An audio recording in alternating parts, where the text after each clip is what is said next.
What do Hermés, Lacoste, and Uniqlo U have in common? They are three different companies at three drastically different price ranges, and yet there was one man behind it all, Christophe Lemaire. How was this French teenager who only joined the fashion industry to pay rent able to become one of the most celebrated fashion designers in history, with a distinct style that is practical, comfortable, and yet luxurious? Today, we will talk about how Christophe Lemaire started in fashion and how he came to work at Hermès, the pinnacle of luxury. We will explore his unique philosophy and vision for designing clothes for everyday life. Lastly, we will examine a few of his best runway shows and collections and explain why he is the king of quiet luxury. Welcome to History of, a series where we talk about the history of influential fashion designers. Born in France on April 12, 1965, Christophe initially didn't want to pursue fashion. He says, quote, "I only started to realize I was interested in fashion when I started working as a fashion assistant. I was always interested in style, but not necessarily fashion. I had more interest in interior design, objects, and fashion as everyday life. And I was a student, studying literature, wanting to study decorative arts." Who did he work for? The legendary designer Thierry Mugler. In total, he spent 7 years learning from Mugler, Isabelle Marant, Yves Saint Laurent, and Christian Lacroix. During this time, he worked with various fashion houses. Regarding this time, he says, "I learned a sense of style, a feel for colors, a way of remembering. Then I made my way. What's interesting is to bring my own vision of things." In 1990, he won the Andam Fashion Award, which prompted him to start his own women's ready-to-wear line, named after himself, Lemaire. In 1995, he won the award again and later expanded into a ready-to-wear men's line. His brand found a measure of popularity in Japan. However, it wasn't all smooth sailing. He says, "I found myself stuck with very practical things: production, finance, business, dealing with a team. I was managing and designing. I became alienated by doing both. After a while, it became really stressful. I couldn't concentrate on design and creative work because I was too bogged down in business-related things. By the end, it was no longer a pleasure. I learned a lot, but in some ways, it was a failure in the end, because I decided to stop the collection after starting work with Lacoste." His priorities shifted away from his brand in 2000 when he was appointed as the artistic director of Lacoste. The brand has been struggling to redefine itself since the 1990s. For the next 10 years, he was able to inject Lacoste with a more modern, upscale look, rather than the suburban golfer look it had in years past.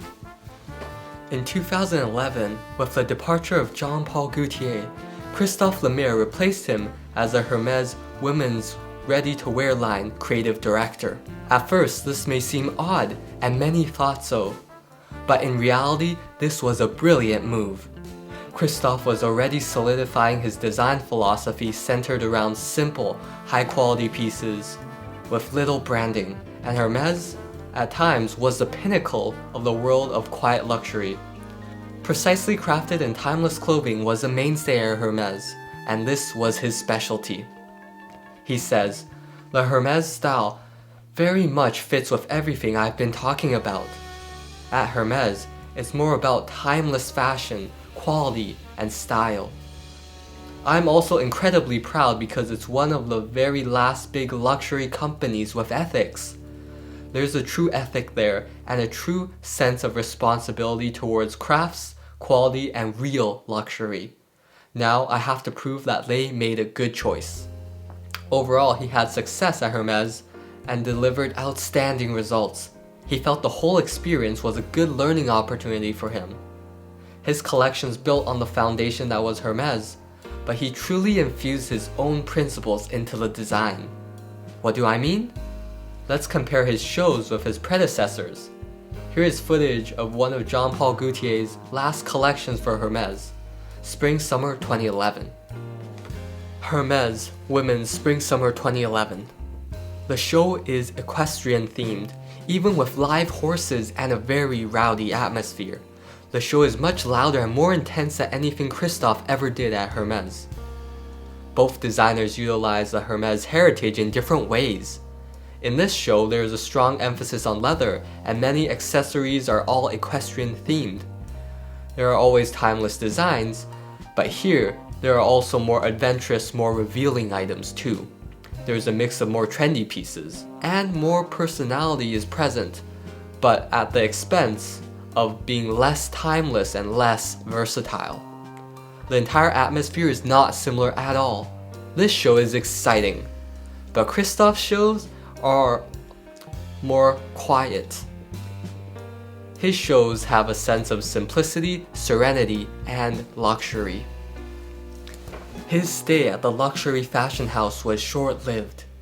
He stepped down in 2014 to focus on his personal label, which he restarted in 2006. From 2006 onwards, his collections have been remarkably consistent. Starting in 2015, his partner Sarah Lynn Tran joined him in co-designing for Lemaire. They have a design philosophy that can be grouped into a few main tenets. 1. Timeless, minimal, and non-trendy. 2. Consistency and uniformity. 3. Practical and high quality. Minimal. His clothing lacks the heavy branding, shock, and wow factor that was present in the industry in favor of a more minimal, simple design. He says, "Some say it's a bit austere, Puritan, but I don't mind. I like the idea of dignity. When I look at traditional style, it's something very timeless and never difficult. I'm inspired by that. I bring that in my vision of fashion." In addition, a subdued palette of neutral colors dominates his designs. There are no bright neon colors or trendy colors, just a blend of earth tones, browns, forest green, navy blue, creams and beiges, neutral colors, and the grayscale. He says, "We are not thinking about fashion from a spectacular point of view. It is more about proposing good clothes." His pieces don't stand out in the traditional way with bold designs that grab your attention, but with small details that are practical and with a focus on silhouette and movement. Consistency.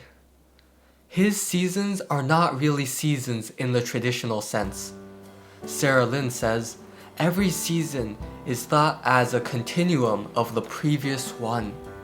Christophe adds, "Naturally, if you can step away from the system of changing a collection every 6 months, you realize that you do not want to change your wardrobe every season.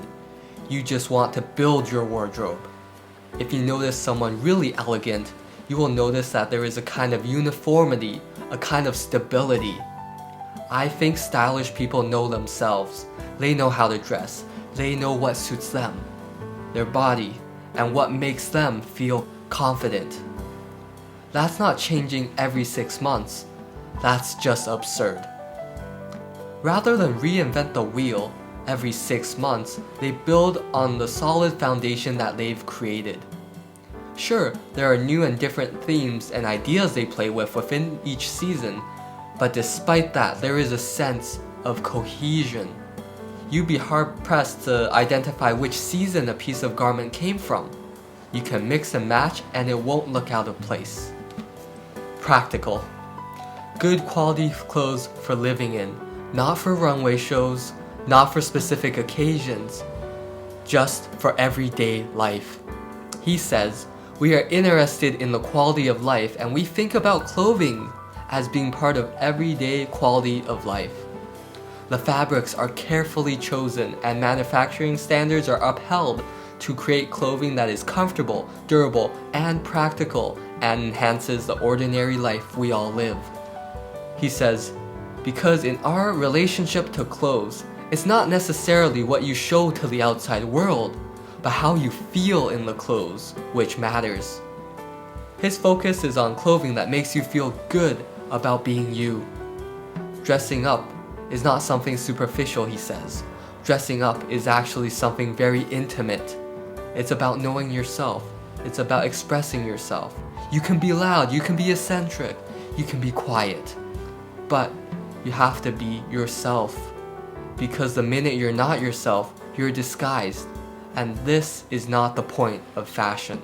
The point is to be, as you say, confident. Good clothes are to give solutions to people. A good cut with good material. As a designer, you try to create clothes that can help everyone to feel comfortable and confident.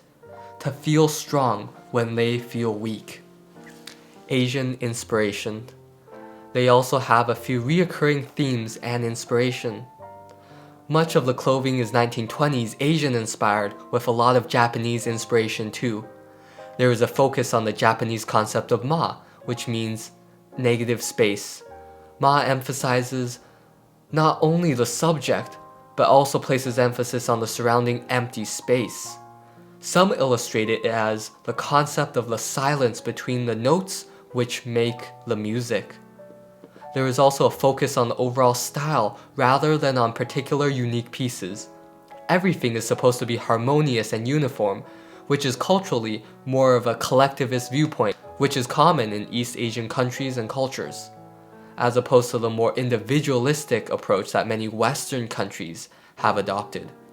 The following manifests itself in fashion with more iconic and loud designs that become trendy, with a focus on specific items, rather than a cohesive, uniform style, the opposite of what Christophe focuses on. Uniqlo U, a logical side project. In 2014, they were hired to be the creative directors of the Uniqlo U line of clothing, which is based in Paris. It focuses on being more fashion-forward and elevated than the relatively conservative and basic Uniqlo mainline clothing items. Like the Hermés position, this made logical sense. Uniqlo's mainline lifewear is, quote, clothing designed to make everyone's life better. It is simple, high-quality, everyday clothing with a practical sense of beauty, ingenious in detail, thought through with life's needs in mind, and always evolving. Doesn't that philosophy sound very similar to Christophe's?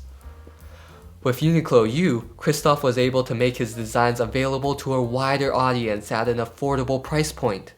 And Uniqlo was able to upscale its image with the association with a luxury designer name. Since its inception, Uniqlo U has been incredibly popular and delivers consistent collections year after year. Notable runway shows. Examining his runway shows and collections help us get a deeper glimpse into his design principles. Hermés Fall 2012 Women's Ready to Wear. When he designs for a house, he takes into account their heritage. That's exactly what he did when he came to Hermés. This was one of his earlier collections, and it was well received. The theme is equestrian, playing on the history of Hermés and equestrian products. However, he adds his twist as he combines that with a nomadic oriental theme. Certain parts of the show remind the audience of the Russian steppes and nomadic lifestyles. He also has a focus on rougher, more masculine designs, which he finds to be a good contrast that highlights a woman's femininity. So, even early on, we can see that he favors more traditionally masculine clothing for women, but he can still bring out their inner femininity. Hermés Spring-Summer 2014 Women's Ready to Wear. An interesting point is that at Hermés, he went with a more classic silhouette. Many of his collections, including this one, feature more classic slim-cut clothing. There are less oversized garments, which he personally prefers, but the slim cut is more traditional and timeless, which is what Hermés wants. The colors are still muted, but he does employ the use of many of Hermés' fancy patterns and even created a few patterns himself. Lemaire Fall-Winter 2021. This show highlights the concept of ma, as there is no background, it is just black and empty. It feels as if the models are floating. That empty space highlights the clothes and makes even subtle colors pop. Lemaire Fall-Winter 2022. In this season, We will see an example of the thought that goes into each new collection to make it interesting and refreshing. Regarding the collection, which is inspired by human movement, Christophe says, "You get dressed up, you go somewhere, to someone, you have a destination in your mind. The different states of clothes express the different states of movement." Sarah Lynn Tran says, "It's all about movement, walking, and racing forward now and again. The movement of the body in time and space sweeps along the fabric, the garment. This time, there is more substantial nomadic influence, with enveloping shapes, felted wools, draped asymmetrical dresses, coats, and generous unisex pieces. More nonchalance maybe." Lemaire, Spring-Summer 2023. This show's format is very interesting. It isn't a traditional runway per se. The models occupy a space and look as if they are living their daily life. Rather than walk around, they just exist. And this gives the illusion that we're getting a glimpse into what life is like in Christophe's world. Once again, it exemplifies the principle of comfortable clothing for everyday life with its light and flowy designs. Lemaire, Fall-Winter 2023. Many fashion houses have extravagant locations for their shows or do exciting stunts like Alexander McQueen. But Lemaire doesn't. For this show, they picked a location that looks like an ordinary public building on an ordinary street. This highlights one of his core principles, which is to make clothing that is worn during an ordinary day. There is no need for a fancy venue if the clothing is designed to be lived in. Lemaire, Spring-Summer 2024. This collection is inspired by traveling and Vietnam. There is a focus on Southeast Asian design styles. Pieces utilize fabrics and design features that are designed to ensure comfort in the hot tropical temperatures while traveling, such as lightweight cotton or a built-in sling to carry a jacket. Yet, all of this is done without compromising on his underlying visions and principles. After reviewing all his collections, there is a remarkable level of consistency in his designs. Everything is classic and timeless, but also every year he adds something new, some new theme to explore, new design concepts, new interesting colors and patterns. That allows his collections to stay feeling vibrant. The king of quiet luxury. What makes someone a master of their craft? What qualifies a person as influential or legendary?